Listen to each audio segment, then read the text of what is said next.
Hello and welcome to Todd Rolls Dice, where we're going to take a look at last week's preview of White Dwarf 511. Almost been a year since the 500th? I suppose the 500th works. Since the 500th anniversary, and honestly it doesn't feel like that long. But we're going to run through this. So this is the pleasure issue, and I never thought I'd be saying that about a White Dwarf. But we're going to party with the Pleasure Lords, apparently. It's that good. And it is the Emperor's Children special issue. I don't remember them doing a special issue for when Angron came back or when the Lion came back. I mean, they came back basically in the same week, didn't they? This is maybe because of the new format and they're really trying to hype up the return of Fulgrim to I suppose the model release of Fulgrim, confirming that he is still a part of 40k. I don't think he was ever not there. I think he was always in the background, but it's going to be an Emperor's Children one. It's going to be the sticky Slaanesh issue, basically. So the next issue of White Dwarf magazine is up for pre-order this Saturday, which was Saturday just gone, so it should be releasing this weekend. The frankly excessive issue 511 throws a big welcome party for the new Emperor's Children, crowned with the regal visage of the demon Primarch Fulgrim himself. Fulgrim returns. They're talking Phoenix Lords design notes. WarCom this week has Emperor's Children design notes. Surely it would have been better to have that in White Dwarf and just sack off the Eldari.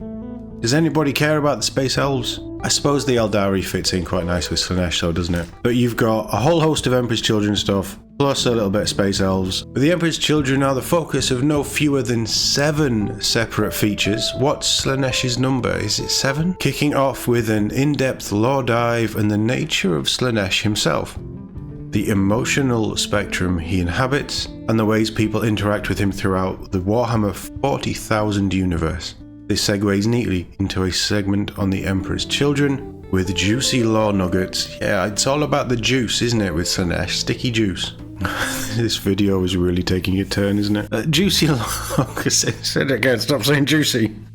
Lore nuggets, all about their iconic units and champions. So Worlds of Warhammer is all about the Warlords of Warhammer, and it looks like they're looking at Slaanesh himself.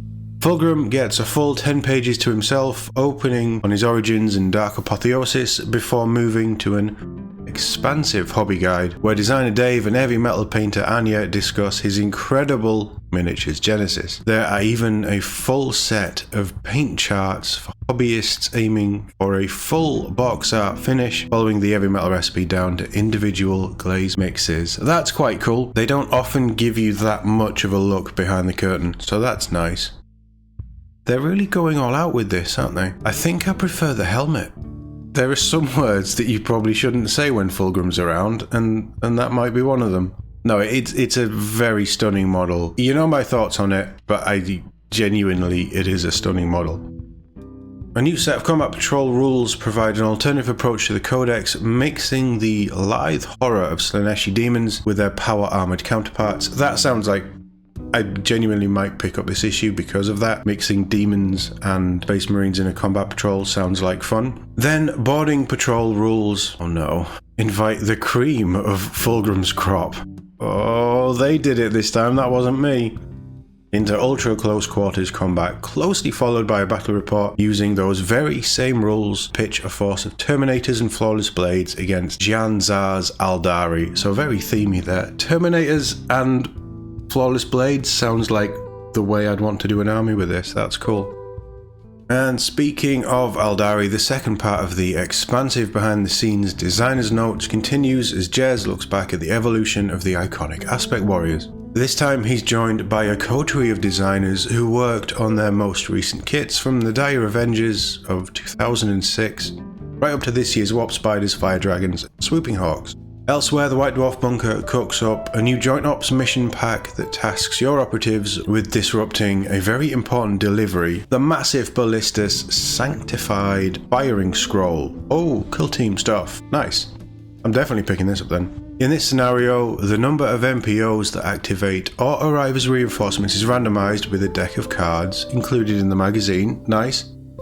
Making your ethereal opponent's movements more unpredictable than ever. I like that. I like more random stuff for the MPOs. You can get the fancy full picture cover if you subscribe for 12 months, and it's cheaper to do that than buy them individually. I probably should subscribe. You can also do it in your local White Dwarf stores. We don't have White Dwarf stores. You can tell the coffee hasn't kicked in yet, can't you? You can do it in your local Warhammer stores. My local manager was telling me about it. He just realized that you could actually order a subscription through them. So if you're in store and you think, yeah, you know what, I probably want 12 months of White Dwarf, you can do it in store. It supports the local store there, or you can do it online, depending on how you want to do it, if it's something for you.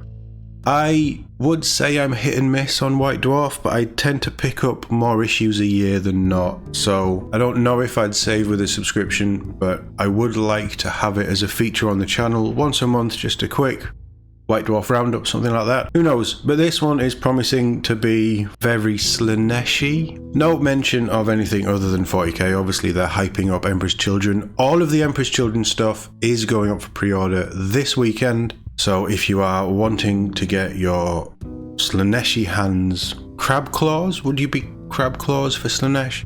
You're wanting to get your crab claws around Fulgrim, Lucius the Eternal, and the whole host of new models coming with the new army, and the codexes themselves, they will be up for pre-order. I will tag my preview video at the end of this for you to check it out if you're interested. This issue feels like something different because something big is happening in the realms of 40k, and 40k is what they have to focus on. It's what makes them the money right now. Genuinely, just looking at this, I'm interested in the Emperor's Children. I talked myself out of buying the army box. I've probably talked myself out of Emperor's Children full stop now. But I am still genuinely interested. We will be covering the designers' articles on WarCom later this week, so stay tuned for those. But will you be picking up White Dwarf 511 this month? Let me know in the comments. As always, thank you very much for watching, and I'll see you all in the next one.